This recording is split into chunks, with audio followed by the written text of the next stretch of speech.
Hello everyone.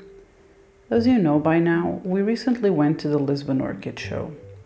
And though we ended up not getting many plants, we still wanted to show you the new orchids that we bought at the show. The one we're most excited about, or at least I am, it's this Angraecum leonis we got from Orchids. I know that there was a collaboration to import a few of them, organized by Matt and Mark, but we knew that this vendor was going to come here for the show, so we ended up not participating in that import. Turns out when we got there, they had a lot of lovely plants, but most of them were a little bit above our budget. On the other hand, they had, at a pretty decent price, 18 euros, they had the Angraecum leonis that we've been wanting for a very long time. So we couldn't say no to the opportunity. As you can see, the plant is a little bit dehydrated and the bottom leaves are yellowing a little bit, but otherwise it seems to be in really good condition. We were advised by the lady at the stand to pot it in a basket now. She says that they keep theirs bare rooted because it's easier for them where they are while they're seedlings, but when they're adult plants they do much better in a basket, according to her, so you don't disturb the roots often, which this plant apparently does not enjoy. We are going to put it in a slotted pot like we do all of our other African orchids and small vandas with pretty chunky bark. We find that if we do that and then the plant still gets dehydrated, we can always put it inside a decorative container to maintain moisture, and it's better than to suffocate the roots with a substrate that's too moisture retentive. They also had this really amazing looking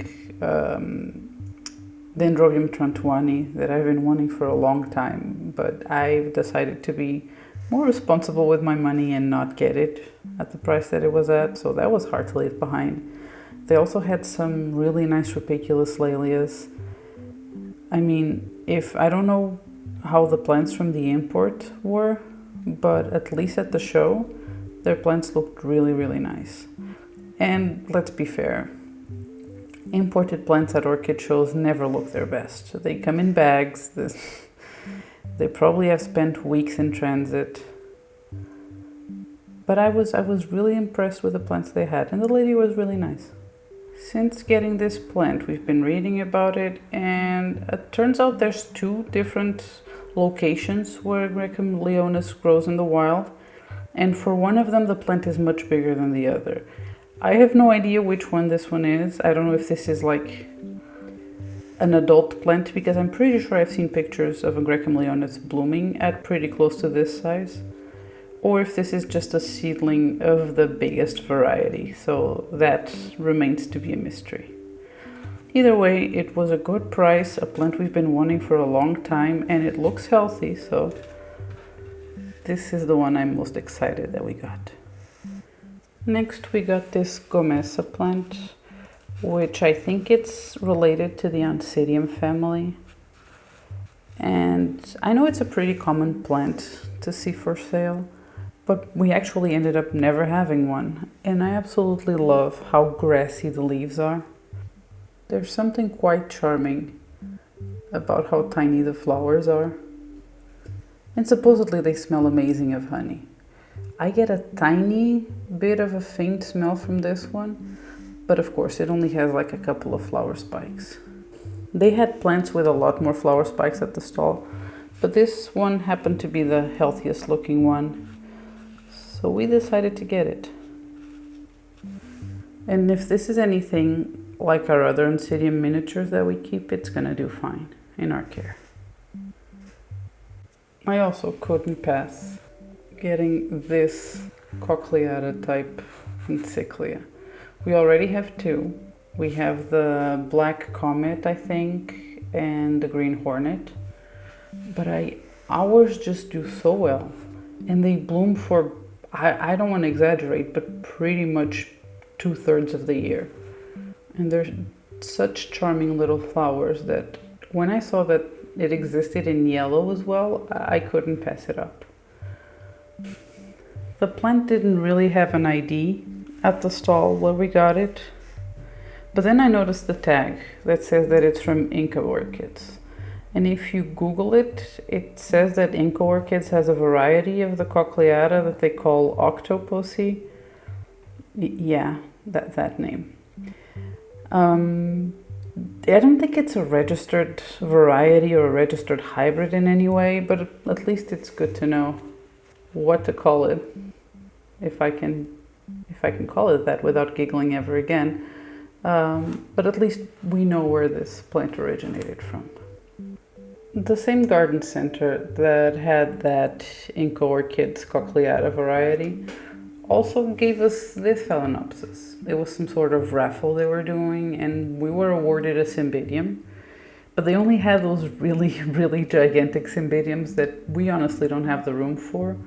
So I think the owner just said, you know what, just pick any other Phalaenopsis and take it instead of the Cymbidium. And of all like the common complex hybrid phals that they had there, this one was the one I was more attracted to, so I guess I have another one of these monsters to take care of. And finally, from this Colombian vendor that was also, I believe, in the country for the first time, we got this Acianthera, which used to be a Pleurothallis, and I was kind of afraid that it would be cold growing, but the lady at the stall assured me that this is actually quite warm growing. It needs a bit of cold in the winter to bloom, according to her, but it should do fine in my climate. The internet does say that it's a cold grower, but it says warm to cool, so who knows. And with these less common species, it's not as easy to find information online. So I guess this might not have been the first Pleurothallis that we should try, but I really like how tiny it is. I like the shape of the leaves. So yeah, I bought it. Bit of an impulse purchase, but it's always nice to have new experiences. Although if this one goes as well as my Mazda Valley experience, yeah, I don't predict good things for this plant.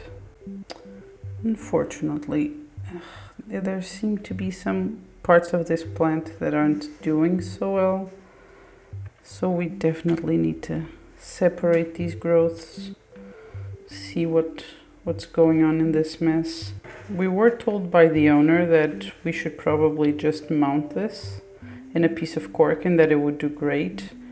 But again, the internet says that they like to be moist and they like to be in sphagnum. So I don't think I'm gonna risk with a mount. I'm still in the process of deciding how I'm gonna pot this, because I don't know if this is gonna be very easy to pot. Yeah, I'm gonna have to experiment with it. But definitely there will be some sphagnum in the future of this plant. Oh yeah, as you can see, there's a whole part of the plant here that I'm pretty sure didn't make it.